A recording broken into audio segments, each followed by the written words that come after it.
Hello and welcome to our Men's Health event, Cooking and Conversations with Larry Wilson. I'm Dr. Howard Pratt. I'm a child and adolescent psychiatrist here at Community Health of South Florida. I started my residency here in 2014, and I ended up leaving and going to do a child and adolescent fellowship at Nicholas Children's Hospital. And I came back so that I could continue at CHI. We also have Dr. Edgar Nunez. He is a family medicine doctor that has been here for well over 20 years. He is also our Deputy Chief Medical Officer. We have our distinguished guest, Marine Larry Wilson, and he is a former United States Marine Corps officer. He served in Desert Storm and SHIELD. He is a disabled veteran. He spent 12 years as a police officer and 3 years as an undercover narcotics officer. He is the CEO of a security operations firm. Among other things, he is a chef, a father, a son, and a Christian. So, Larry, will you please share some information about yourself? Yes, thank you, Dr. Pratt. Hello, everybody. Like Dr. Pratt explained, I'm a former Marine, also an athlete. Between my Marine Corps days and days as a police officer, I played football over in Europe. I was a running back, a big running back. But after the football days, it was time to, embark on a career. I've always felt the need to protect, so I have been able to find lines of work that allow me to fulfill that, and one was a police officer, like Dr. Pratt explained, and then the last 13 years as a diplomatic security specialist, to where I was an agent in charge for ambassadors in high threat locations around the world, to include Iraq, Afghanistan, Central Africa, and Mogadishu. That was my last post before I got injured and pretty much retired me. My last 2 years, I spent as a security operations coordinator in an operations center at Embassy Amman. It was a U.S. embassy in Amman, Jordan. And I've been back in the States since last October, focusing on my business and trying to focus and stay healthy with great cooking ideas. Thank you for joining us. So tell me, I see that you're about to cook something here. What are we about to do? Yes, one of my favorite go-to recipes, which is quick, easy, healthy. The only thing is, if you don't like seafood, then I guess you can alter this with chicken. But today I'm going to prepare a little bit of teriyaki salmon with a side of roasted sweet potatoes and green beans. Super simple. Sounds good.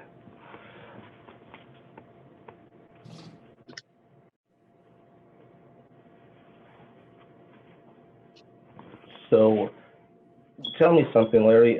With your experiences, having served in so many capacities, can you share anything about any emotional or spiritual challenges that you've experienced? Sure. Like with most people, you have your ups and your down days. Some of the things that I've experienced on deployments, you're in austere environments. It's usually not the safest. You're away from family, friends, everything that you're used to. The challenges are huge. So it helps to have good outlets, good mechanisms, and media to try to explore any type of help. But one of the challenges that I found is like just the stigma of trying to seek help, especially when it comes to anything emotional or mental. As a man doing what I was doing, that's kind of one of those, for lack of a better term, a kiss of death. Because you don't want anybody to see you weak. And for some reason, we think it's a weakness that we're suffering. It's not a weakness. It's human condition. The strength is being able to talk about it, to find the path to healing. So Cooking is one of my outlets. I also scuba dive. I'm a dive master. And I've found that me speaking to others about it is also therapeutic for me as well.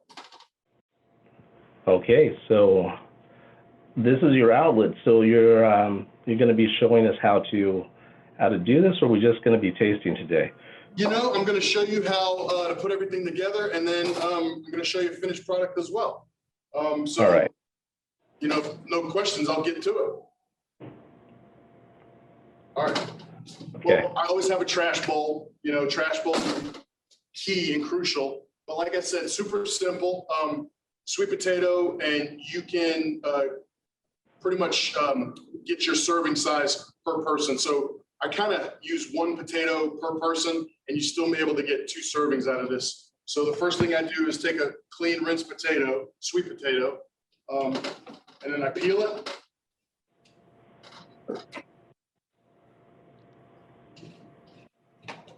It's really easy to break down, so it's not really time consuming to do this recipe. So it kind of fits in my busy lifestyle. Also, this is something that can be done hours ahead of time before your meal service, or even a day ahead of time, as long as, you know, put everything in the fridge, throw it in a Ziploc bag, and you should be good to go.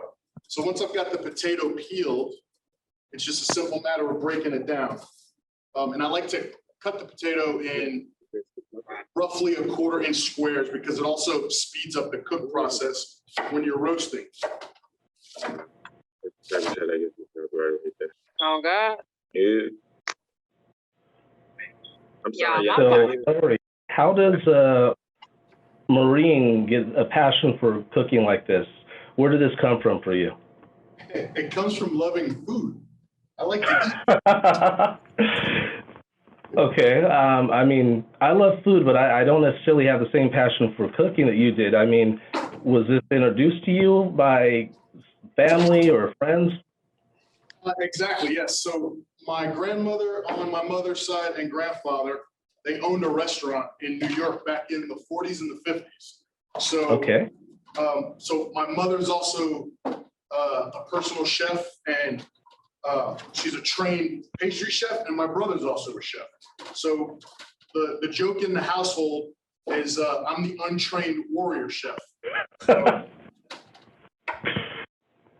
But usually kids appreciate it. My kids' friends appreciate it when I cook. Usually the house was pretty full and everybody wanted to come, and usually my oldest son's friends would come over and find out what I'm cooking, even though my son wasn't home. So yeah, I appreciated that. But so after you've got the potato broken down, so again, 1 inch, cubes is perfect. And I use fresh green beans for this. Kind of gives it a better texture, but plus it holds up a little bit better when you're doing a high heat roast. So basically I clip the ends of the green beans. Now your beans are ready. You can half them again if you'd like, or just throw them in whole. I kind of like it whole. Once that's done, you've got the basis, and then I dredge a little olive oil. And the reason I like olive oil is olive oil's kind of got like some polyphenols, a little bit of antioxidant help for it. It's a little bit better on the heart, and just tastes better. And then a little bit of kosher salt to taste. And the reason I love kosher salt also is because unlike table salt, kosher salt. I'm sorry, I have to interrupt you, because when I watch people that are really good at cooking and they start measuring just like you did, it's kind of like asking grandma how much to use. So how much of that was that? You said a taste. So not even a tablespoon. So literally a pinch. So to each cook, a pinch. And the importance of cooking with salt and pepper is it eliminates you having to add it at the table. So that'll kind of also help with those that are blood pressure risks. And then it's a simple toss. So I toss everything like Julia Childs. You get half of it all over the counter. Then it's a simple transfer to either a cooking sheet, some type of foil works, and then you bring it to the oven. And I usually do it for 375 degrees for about 35 minutes. And It puts a nice caramelization on the sweet potato, but keeps the inside nice, sweet, tender and things like that. So what I do is I like to do everything at the same time. The salmon usually comes out quicker. So now I'm going to break down the salmon and show you how easy that is with the teriyaki. So I like to get wild caught, but if you can get farm raised, whatever. This is a portion of a fillet. And what I also like to do is I'll break the fillet down into approximately 3 to 5 ounce serving. So this big piece, some people would love that, but technically you only need about 3 to 5 ounces of protein and you're fine. So I'll break it down. It looks small, but trust, it's filling, satisfying, but you won't get, too full. So once I've got the salmon broken down, again, a little bit of salt, just a pinch of salt and pepper.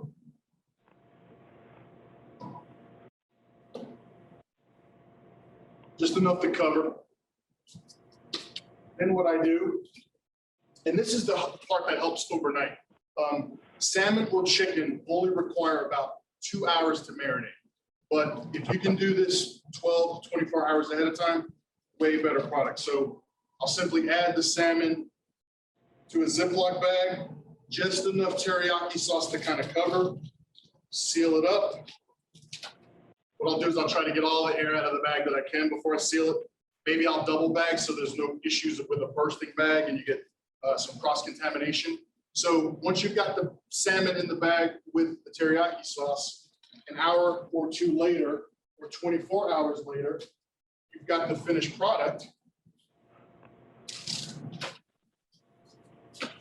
Again, transfer it to a cooking vessel. Then it'll be ready to go into the oven. And again, 375 is good. Salmon doesn't need much time to cook. Keep it nice and flaky. It's a pretty robust, style fish. So once you've got your salmon, I like to garnish it and also add some more flavor while it's cooking with a little lemon wedge. So fresh lemon, cut it in half. Throw one each on your salmon, and then you're ready to cook.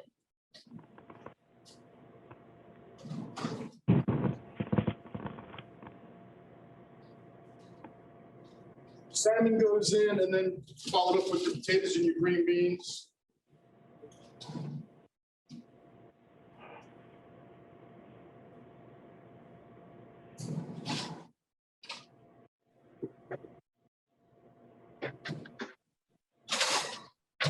Like I said, usually about 35 minutes. Uh-huh. Got your finished product. Off plate. Why you turn the screen on? Oh, that looks good.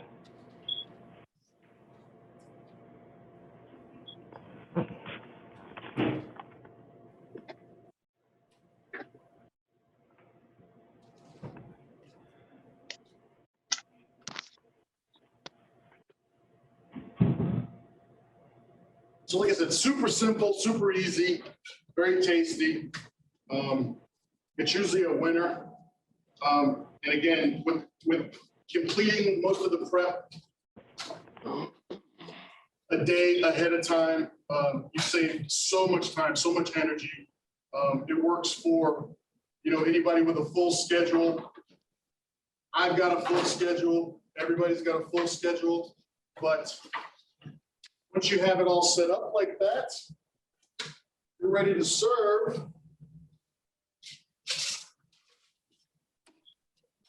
My favorite part, service.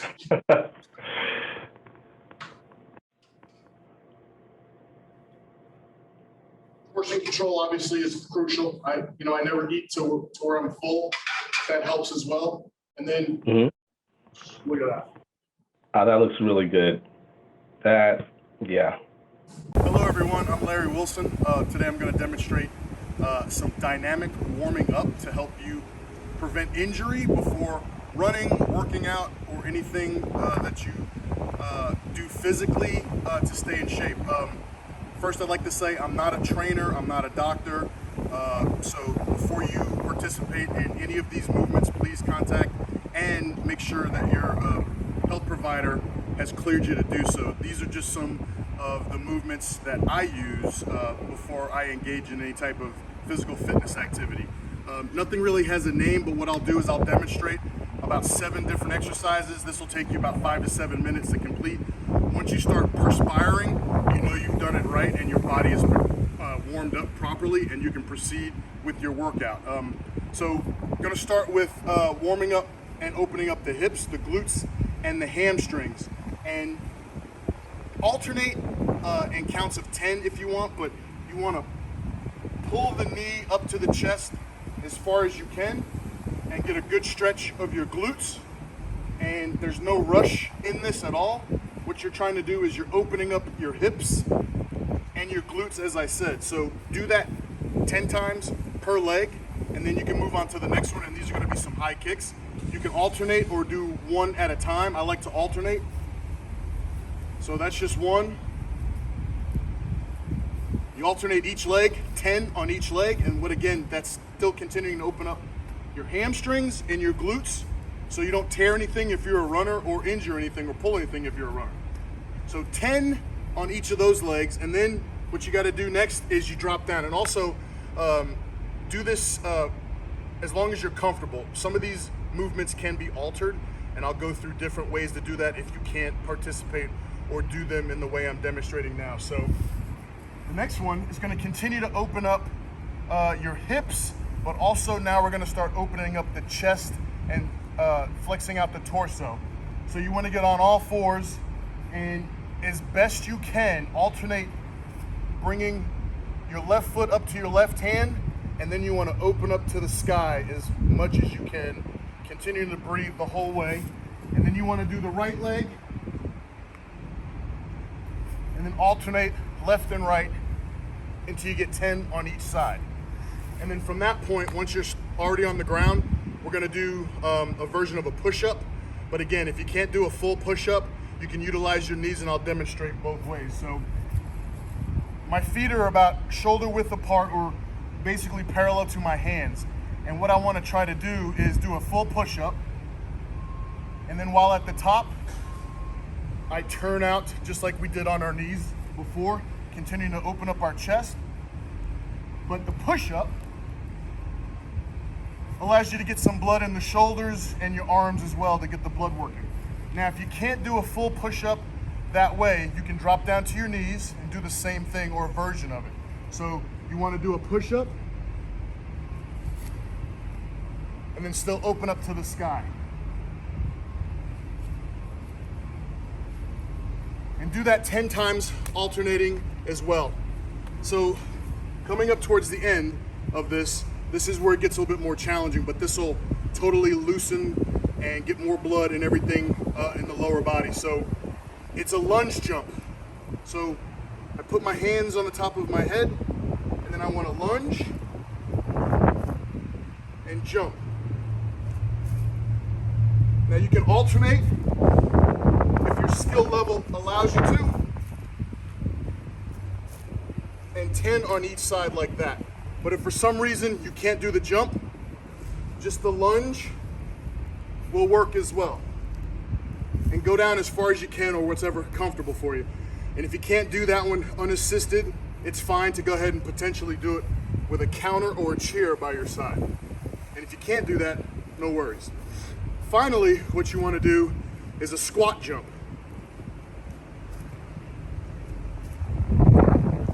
And if you can't do the jump, just do air squats. Do that 10 times and you'll feel your quads get a little sore, but now you're ready to warm up. So your shirt should look like this, and that's how you know you're ready to go when you start perspiring. But that's what helps me keep from injuring myself when I work out. Thank you. Thank you, Larry. So now I'd like to talk about recommended screenings. And as a psychiatrist, mental health is very important to me, and I'm glad I have this opportunity to speak with Larry as well as everyone else about screening.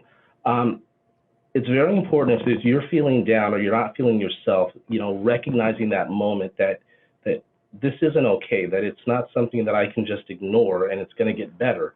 So reaching out either to mental health professional, even your primary care physician, can really help you in guidance in getting past that, because you don't have to feel that way. You don't have to live with stigma or be ashamed to share, or even just acknowledge that, hey, I'm not perfect. I'm not, as Larry said, I'm a strong man. I'm not weak. Larry, I have a question. When was the time that you kind of acknowledged that, okay, I do need to address this?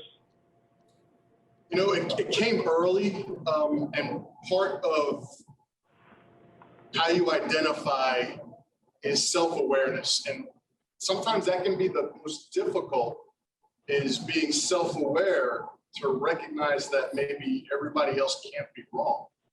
So that's one of the difficult things to, I guess, identify. But I think one thing for me, so I've been in this line of work for maybe 30 years, so it's arguable that there's a lot of stuff I've seen that I can't unsee, so Right. how do you cope with that?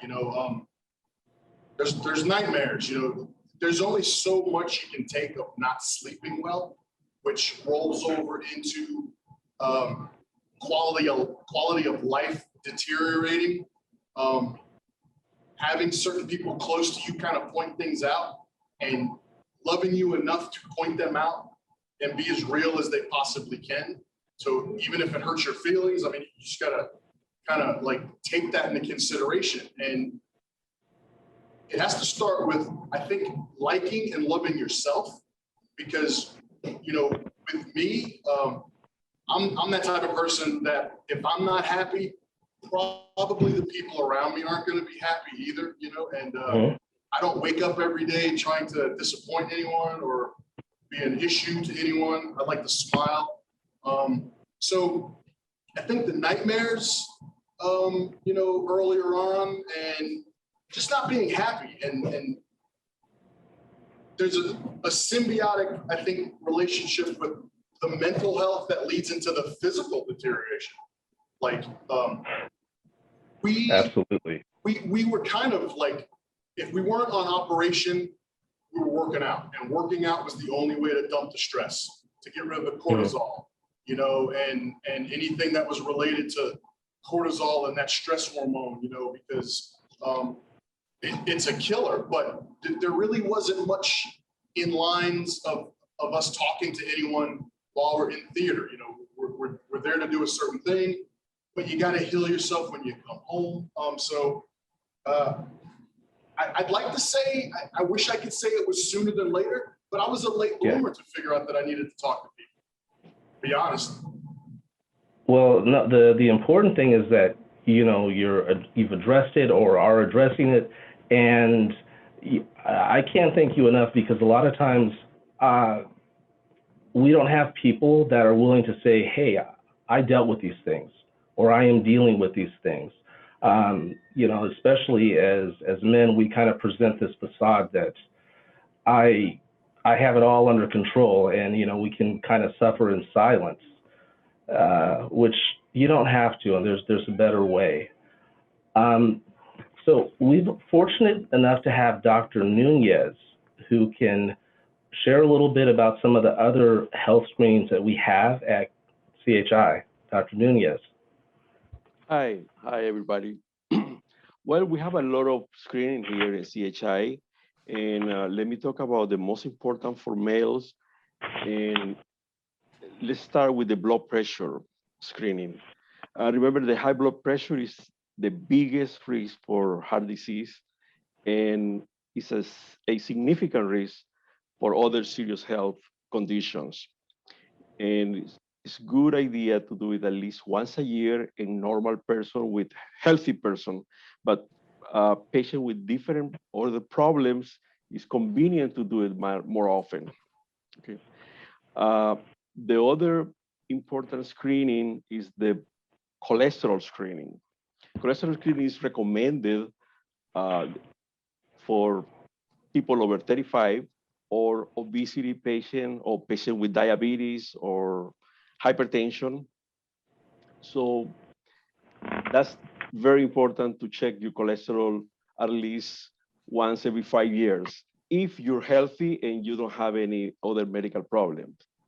Otherwise, you need to do it more often. Then we have lung cancer screening. We use the lung cancer screening for males over 55 who are smoker, who smoke more than around 30, 1 pack per year for 30 years, 1 pack per day for 30 years, or 2 pack per day for 15 years. Or they are currently smoking or they quit smoking between the last 15 years. Also, we have the colon cancer screening. Colon cancer screening is very important because prevents one of the most dangerous problems that we have in health, in the healthcare area, because male and females have an elevated number of deaths every year in the United States. And right now, we have here in the United States, we have what we call the United States Preventive Service Task Force. It's the USPSTF. This is an independent panel of experts in primary care and prevention that systematically review evidence and develop recommendations for clinical preventive service. So now we used to recommend from 50 to 75, and now they recommend, just a few days ago, they recommend to start at 45. It's gonna be very important now to start screening for colon cancer at 45 years or higher, up to 75, it's for 45 to 75. Then we have the prostate cancer screening, which is a little more controversial. Usually it depends, we recommend to talk to your primary care provider and discuss with them. If you are over 55, we recommend to discuss this topic with your, and make decision with your primary care provider. On the other hand, we have diabetes. Diabetes is another problem that is very frequent here and is very related to obesity, to high cholesterol, to hypertension. And the same, we recommend to screen at least once a year. And person without any risk. Patient with risk, we recommend to do it more often. Obesity is another risk factor. We check the BMI, is the relationship, BMI is the relationship between the weight and the size of the person. And normally has to be between 18.5 and 24.9. So that's very important. The other is the HIV. We screen for HIV to everybody until 65. And if you have anything high risk, we can go over 65. And finally, I have to talk about activity, physical activity, like Larry was showing there. And physical activity, remember, physical activity gives a lot of benefit, immediate benefit and long-term benefits. Immediate benefits is for sleep, improve your quality of sleep, decrease your anxiety, as Dr. Pratt was talking about anxiety, decrease the anxiety. And in long-term benefit, we have brain health. We have also lower risk for heart disease, for stroke, and for type 2 diabetes. In cancer prevention, we have about 7 different cancers where you can prevent with your physical activity, like a bladder cancer, breast, colon, esophagus, kidney, lung, and stomach cancer. So I highly recommend to keep your physical activity the best that you can. Okay, that's, I think, synthesize more your All question. right. I hope I didn't stand too much. All right, thank you, Dr. Nunez. So at this time, I want to know if there's anyone that has any questions to our audience about anything that we've discussed or should discuss. I have a question for Larry. Yeah. You know, just the image of Larry, a warrior, over there cooking, you know, and when I think of cooking, I mean, I'm a typical Latin male. It's my mom's in the kitchen, she's kicking me out, you know, and I look at Larry over there and I gotta ask him, how does that go over in warrior culture? You know, I mean, is it a plus? Like to have those skills? Is that something you use to mentor people? Is that bring people in or is that push them away? So, good question, first of all. The gentleman that I have been blessed to work with in some of these high threat locations around the world, I'm actually closer to them than some family members, to include my brother. When we do rotate back home, so we've got this unique culture. We train together, we rotate together, and then we go on leave together. So like we know what the other is thinking, you know, we can finish our sentences. So that also translates to, because I'm the team leader or detective, I'm the boss, when it's time to be done and relax, they're looking for me to cook for them, you know? So it's totally acceptable.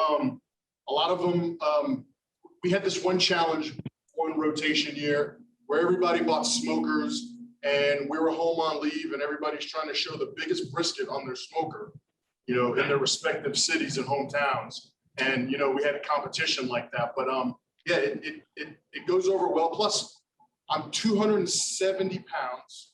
I'm not scared of what they think in the first place. So, you know, and the funny part is like most of my guys are big, you know, we have to carry a lot of stuff. So the BMI for us is off the charts, but we also get taped for body fat. So, you know, there's a little bit of wiggle room for us on that too. That doesn't put us at high risk for certain things, but yeah, it's been accepted. You know, I was encouraged to be in the kitchen. You know, like my kids benefit from it. So do my neighbors. So, and mainly the guys that I need to go out there and do their job, you know, with some high quality protein in them. Thanks, Larry. Welcome, Victor. Oh, next door. Hi, can you hear me? Yes. Okay, so I have a question for Mr. Larry as well. What would you recommend for a young man who's just turned 30 and who doesn't eat meat, but always feel hungry? What would you recommend, you know, I eat, you know, on a daily basis and everything like that to just keep that urge from having to eat things that I don't, you know, necessarily want to, but sometimes I find myself reverting back to things that I don't eat because I'm like always hungry. And I'm always either watching my weight or something like about me. Like I was always alert that by 30, you need to start watching certain things that you do and certain things that you eat. So now that I've hit it, I've been like on top of everything, but I don't know what to do, honestly. Sure. So when you say you don't eat meat, that includes fish? I do eat fish. So yeah, let me clarify that. I do eat fish. I just really don't eat the red meat at all. It's been 2 years now, so I'm new at it to a point where I actually had to have doctors' attention because my iron level became very low. Because I wasn't aware that if you're not, you know, eating meat, you were supposed to be taking pills and everything like that. So I was just not eating red meat at all. So now doctors are telling me, oh, I may need beef, I may need this and that because I'm not eating it at all. I don't eat red meat at all. Okay. So yeah, like fish is perfect. Like today's recipe, again, it was salmon. So that kind of can help you out a little bit. One of the important things to kind of help you feel a little bit more full is if you eat raw vegetables. So, and when I say raw vegetables, that's the state in which you should acquire them. But after you acquire them, putting a nice little roast on them to make them more palatable. So you've got that complex carbohydrate, and a lot of raw vegetables are good in fiber.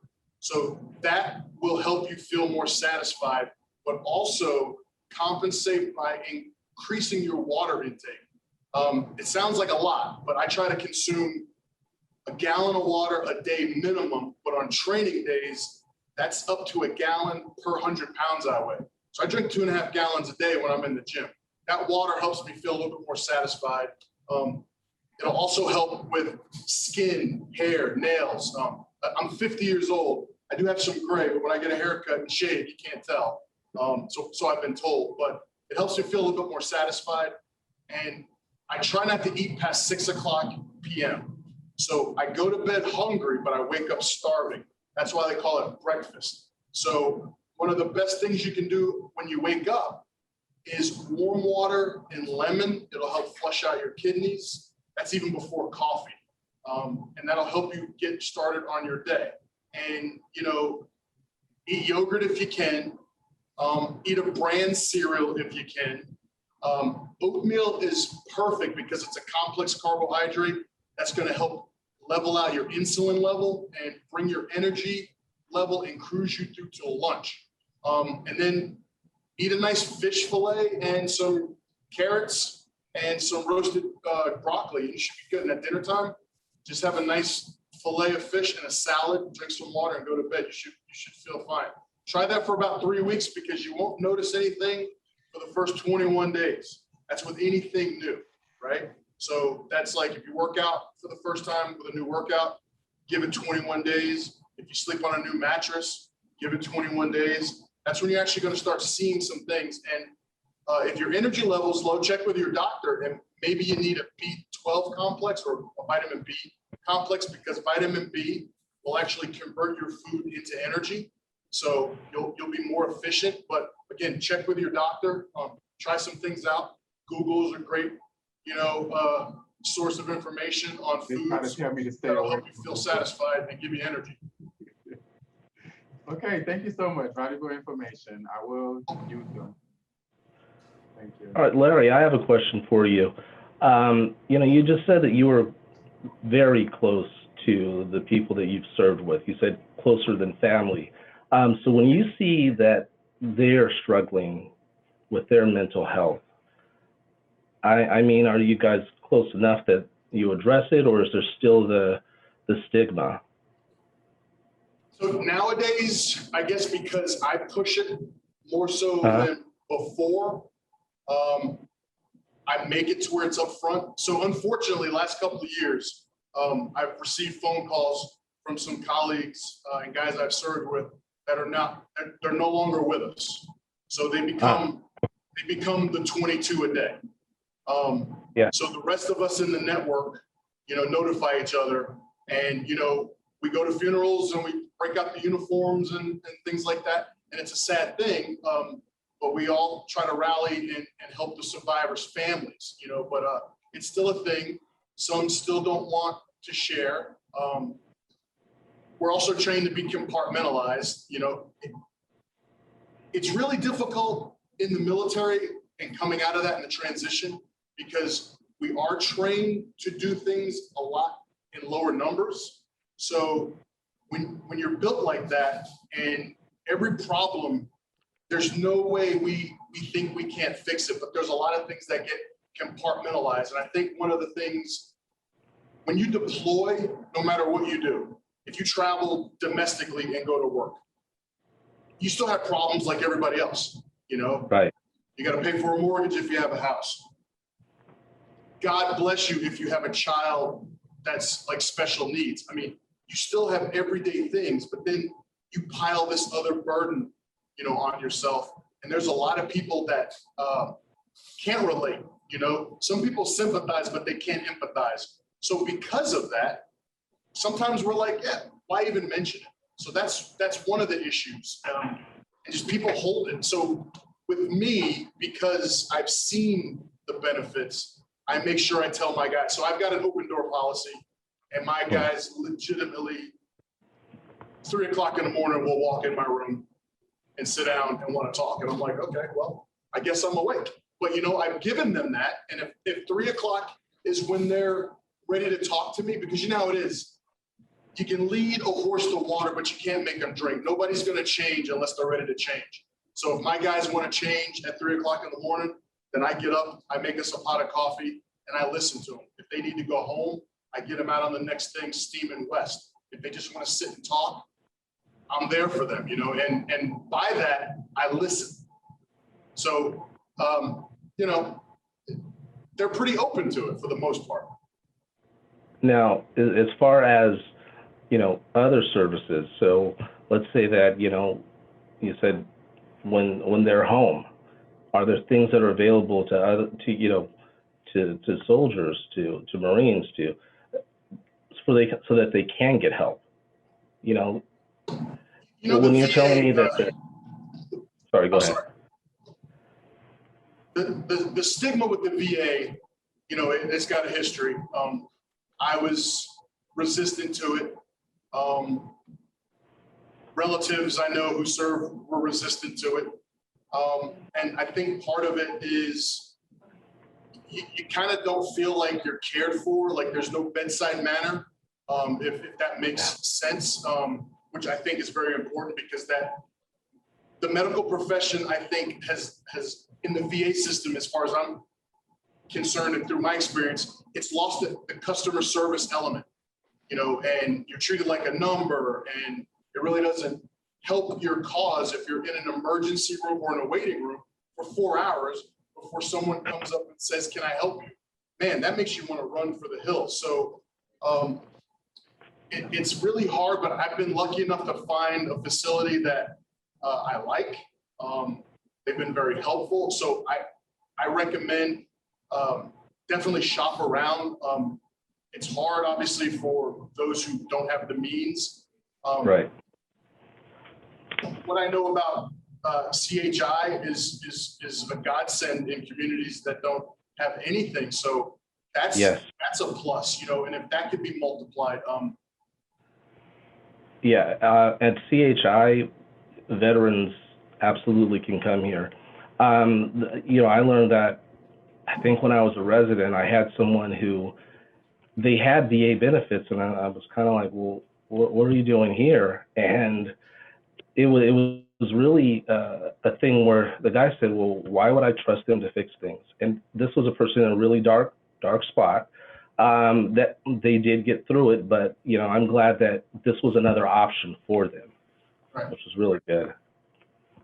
Along with psychiatry or behavioral health, we offer family, we offer dental, primary care, vision care, and we also have transportation.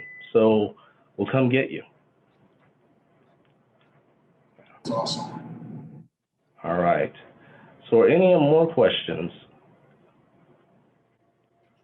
Or Larry, anything that you want to say or that you kind of take this moment for? Yeah, I would add, like Dr. Nunez mentioned, the list of certain screenings to get. So annually, and I can thank the Marine Corps for this and the service in general. So we have physicals every birthday. So that's easy to remember. So every birthday, on or about, I have a scheduled physical. Now, I know that there's some misconceptions and misunderstandings. Some people think the physical covers everything, but it doesn't. So I also ask for a full panel blood workup, which includes my PSA, my cholesterol. My doctor and I joke about the cholesterol. I want to make sure my numbers are in the right, you know, range so I can continue to eat my brisket. So that's our joke. But every year, full panel, I get everything done. My A1C is checked, everything, and get it done all at once, because that 12-month period of time, if something does come up, there's a better survivability rate if it's serious, if you catch it within that annual period of time, you know, and I'm a proponent about that. You know, as an athlete, if something happened, we were to the trainer, to the doctor. So I've never been scared to go to the doctor. I also listen to my body. That's one of our biggest problems too. We think we got to tough it out, grind it out. There's no need to grind it out. Like, we're not in the Stone Ages, you know. The individuals in the white coats with MD embroidered are there to help us or point us in the right direction. So my goal is, now that this past weekend, I went to my youngest son's graduation. He's going to run track in college. My daughter's just finished her junior year. My oldest son is a staff sergeant in the 82nd Airborne. it's 2.0 for me. I go diving around the world now. I make sure I can eat brisket. I do stuff like this. Today was a working day for me, but I'm right here. So I want to keep that up, you know, and the best way to do that is I make sure I stay physically active. I make sure I eat the right way. I've never consumed anything fat-free, so it's all about portion control. I consume water. I talk to my physician. I talk to my counselor, and I try to be the best person I can. So that's pretty much all I have to add. Go get checked. All right. Thank you. Dr. Nunez, do you have any questions? No, thank you. I'm just very impressed with Larry and with your exposure. So I appreciate what you did. And Thank you. thank Can you. I ask Thank you Larry one for more inviting question? me. Victor's got something. Yeah, Larry, you know, I'm listening to you and I feel like I don't know the phone number. I'm seeing somebody who has been through like an evolution of maturity, if you will, right? Like you're like, it seemed like an elder kind of almost, you know, an elder warrior who has come to a certain wisdom that maybe some of the younger folks, warrior or not, you know, it takes time to get there. And I'm just wondering, is there anything that kind of really pushed you into kind of, you know, more of this, this ability to kind of speak to people about these things that are, that many guys like us are uncomfortable about, you know, and what is that journey like? Because that's really about being a man. I mean, truly the whole package, you know, and it's, and I'm thinking that this didn't happen overnight. So I just want to, can you talk a little bit about that? Sure. You know, I've always been sensitive and really not even afraid to show. So I'm the kind of guy that would cry on a Kodak commercial, really. I would tear up on the Kodak commercial. And I'd embrace that. But then go overseas and kick a door in, you know, so I've had that balance. But as far as I've been blessed enough to have family members who actually care and nurtured that, you know, it's also easier to be who you're supposed to be naturally and not pretend. That's naturally who I am. So I also grew up, and I'm trying to bring it back in my guys' culture, like each one teach one, you know, because like I think as a society, we've lost that ability to pass on some actually good things and spread that. So I'm also at the point now, you know, again, those who can't do, teach, right? So I think it's important, and more importantly, so the Marine Corps and the US government thought I did my job well. So that's a compliment. So if I did my job well, my goal is to create some minions. So I create the minions. I'm always approachable. I've been told I've never met a stranger, so that kind of helps. You know, the journey wasn't overnight. You know, there was a certain type of evolution and an ascension, if you will, and a transition. And each time I hit a milestone, it was kind of like a eureka moment, because legitimately I would recognize the outcome of an attitude change or a culture change within that would be, wow, positive results, you know, and make me smile and make other people smile. And it's important to teach someone, like, there's no real rule book or SOP for any of this stuff, but you do get one shot, you know what I mean? A lot of people think that they have time. So maybe being in some of the rough environments, you know, being in combat, things like that, it kind of put a different perspective on things. So like when I would come home, air smelled a little bit sweeter, strawberries tasted a little bit better, the grass felt a little bit better under my bare feet. So the things that most people take for granted, I would embrace and be glad to actually see and witness again. All right. But other than that, that's pretty much, you know, how, and I'm learning and evolving every day. That's the thing. We're always learning. I can learn from everybody else as well. Thank you, Larry. Thanks, Victor. Okay. Just want to thank Mr. Larry Wilson for joining us and taking this time to share your experiences. And just to recap, the services we offer here at Community Health of South Florida, we have primary care, pediatrics, dental, pharmacy, telehealth, OB-GYN, imaging services. We can get labs here. We have an urgent care, walk-in services. There is insurance enrollment, of course, behavioral health, vision services, and transportation. Thank you for joining us. And if you need services, please don't hesitate to contact our at 786-272-2100. Thank you, guys.